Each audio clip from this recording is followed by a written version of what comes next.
সংসদের মধ্যে সব দলের লোকেরা যায়, নায়ক নায়িকারা যায়, কথা কোন নাকে, খেলোয়াড়রা যায়, সব দলের লোক যায় না ভাই। খেলোয়াড় গিয়ে তার এলাকার মধ্যে স্টেডিয়াম বানাবে, কথা কোন নাকে। নায়িকা গিয়ে এফবিসির মধ্যে কিভাবে আরো ফিল্ম বেশি বানানো যায় তার চিন্তা করবে।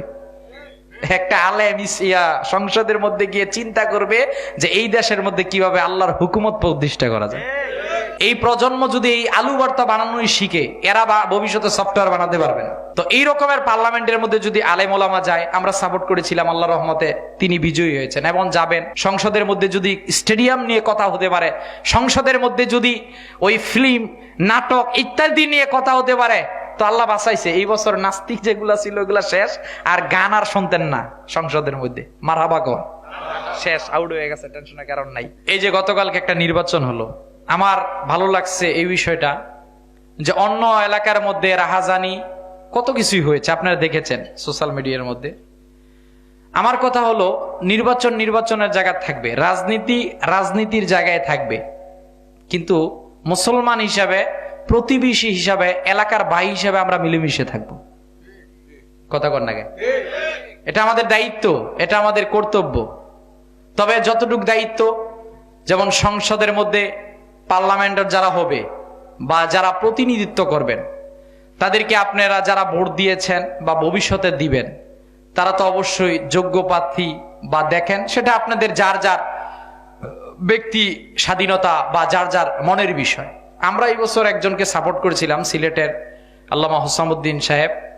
ওনাকে আমি গাজীপুরের সন্তান হওয়া সত্ত্বেও ওই জায়গার মধ্যে সাপোর্ট করেছিলাম এই কারণে, তিনি 1 নাম্বার একজন আলেম, 2 নাম্বার সংসদের মধ্যে সব দলের লোকেরা যায়, নায়ক নায়িকারা যায়, কথা কোন নাকে, খেলোয়াড়রা যায়, সব দলের লোক যায় না ভাই। খেলোয়াড় গিয়ে তার এলাকার মধ্যে স্টেডিয়াম বানাবে, কথা কোন নাকে। নায়িকা গিয়ে এফবিসির মধ্যে কিভাবে আরো ফিল্ম বেশি বানানো যায় তার চিন্তা করবে। একটা আলেম সংসদের মধ্যে গিয়ে চিন্তা করবে যে এই দেশের মধ্যে কিভাবে আল্লাহর হুকুমত প্রতিষ্ঠা করা যায়। তো আলহামদুলিল্লাহ, আমরা যাকে সাপোর্ট করেছিলাম তিনি বিজয়ী হয়েছেন, আলহামদুলিল্লাহ বলে। আমাদের একটা জায়গার মধ্যে একটা ভরসার বিষয়ে উনি করেছেন, সেটা হলো পাঠ্যপুস্তকের মধ্যে আপনারা জানেন, কিছুদিন পূর্বে দেখেছেন যে বিধর্মীদের কৃষ্টি কালচার ঢুকানো হয়েছিল। এটা মাননীয় প্রধানমন্ত্রীও পরবর্তীতে দেখেছেন, ওনার অগোচরে ঘটেছে। এমন এমন তথ্য ঢুকানো হয়েছিল যে আপনি এতকাল জানেন আপনার সৃষ্টির সূচনা লগ্ন হয়েছিল হযরতে আদম থেকে। কোন জায়গা থেকে?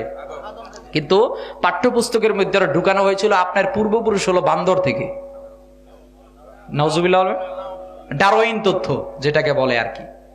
তো এই তথ্যগুলোকে যখন উপস্থাপন করা হয়েছিল, তখন তিনি প্রধানমন্ত্রীর সাথে দেখা করেছিলেন যে এই প্রজন্ম যদি এই ডারউইন তথ্য পড়ে, এই প্রজন্ম যদি এই আলু ভর্তা বানানোই শিখে, এরা ভবিষ্যতে সফটওয়্যার বানাতে পারবে না, কথা কোন না। আমাদের কাজ কি আলু ভর্তা বানানো না এখন তথ্য প্রযুক্তির যুগে সফটওয়্যার বানানো, এটা যুগের চাহিদা।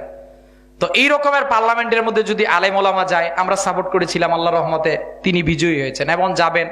সংসদের মধ্যে এই পাঠ্যপুস্তক যেগুলো বিষয় আছে, যেগুলো বাংলাদেশের জন্য কল্যাণকর, আলেমদের জন্য কল্যাণকর, দেশের জন্য কল্যাণকর, এগুলো বলবেন, কথা বলেন ঠিক কিনা। আমরা ওনাকে ধন্যবাদ জানাই, সাধুবাদ জানাই। এরকমের যারা আছেন বা জনপ্রতিনিধিত্ব যারা করবেন, ওনাদের প্রত্যেকের প্রতি আমাদের আহ্বান থাকবে যে স্বাধীন দেশ, আমরা কোনো রাজনৈতিক ব্যক্তিত্ব নয়, কিন্তু আমাদের এই দেশে যাতে কোরআন নিয়ে বা রাসূলুল্লাহ সাল্লাল্লাহু আলাইহি ওয়াসাল্লাম শান নিয়ে কোনো বেয়াদবি না হয়, কথা বলেন না কেন। এমন একটা আইন হোক বাংলাদেশের মধ্যে যে সব ধর্মের লোকেরা থাকবে। এই যে আমাদের পাশেই তো হিন্দুরা থাকে, আমরা তো একদিনও গিয়ে তাদেরকে আঘাত করি নাই, কথা কন না। বরঞ্চ বাংলাদেশের সবচেয়ে ডেঞ্জার জোনের মধ্যে আমরা থাকি, খ্রিস্টান পাড়া আমাদের পাশে, কথা কন না। তাবলীগ করার জন্য আমরা সুনামগঞ্জ যেতাম, সেখানে গিয়ে বিধর্মীদেরকে দাওয়াত দিতাম, বিধর্মীদের কাছে গিয়ে তাবলীগ করতাম। ওই এলাকা থেকে শুনে এসেছি যে বাংলাদেশের মধ্যে খ্রিস্টান ডেঞ্জার এলাকা হলো আমাদের এই যে মিশন পাড়া। কোন পাড়া? এই সাতানি পাড়ার পরে মিশন পাড়া, তো নাগরী, এই চারপাশে আছে। আমরা তো একদিনও তাদেরকে কোনো ডিস্টার্ব করি নাই, কথা কন না। কিন্তু কেউ যদি আল্লাহর হাবিব সাল্লাল্লাহু আলাইহি ওয়াসাল্লামের শানে বেয়াদবি করে, আমাদের কলিজা ছিঁড়ে যায়। কেউ যদি কোরআন নিয়ে বেয়াদবি করে, আমাদের কলিজার মধ্যে আঘাত হয়। এজন্য যারা যাবে প্রত্যেকের প্রতি সংসদ সদস্যের প্রতি আমাদের কথা থাকবে যে ওনারাও মুসলমান, আমরাও মুসলমান। সংসদের মধ্যে যদি স্টেডিয়াম নিয়ে কথা হতে পারে, সংসদের মধ্যে যদি ওই ফিল্ম, নাটক ইত্যাদি নিয়ে কথা হতে পারে, তো আল্লাহ বাঁচাইছে। এই বছর নাস্তিক যেগুলা ছিল ওগুলা শেষ, আর গান আর শুনতেন না সংসদের মধ্যে। মারহাবা গো, শেষ, আউট হয়ে গেছে, টেনশনের কারণ নাই। তো বলছি এইটা যে আমরা বলবো এইটা, যাতে আমরা 90% মুসলমানের এই দেশের মধ্যে ইসলাম নিয়ে, কোরআন নিয়ে, মুসলমান হোক বিধর্মী হোক, কেউ যাতে বেয়াদবি না করতে পারে, সেজন্য ব্লাসফেমি এই ধরনের আইন তৈরি করতে হবে। কথা বলেন ঠিক কিনা? এটা আমাদের প্রাণের দাবি থাকবে। আল্লাহ আমাদের প্রত্যেককে বুঝার, আমল করার তৌফিক দিকে দান করুক বলি আমিন।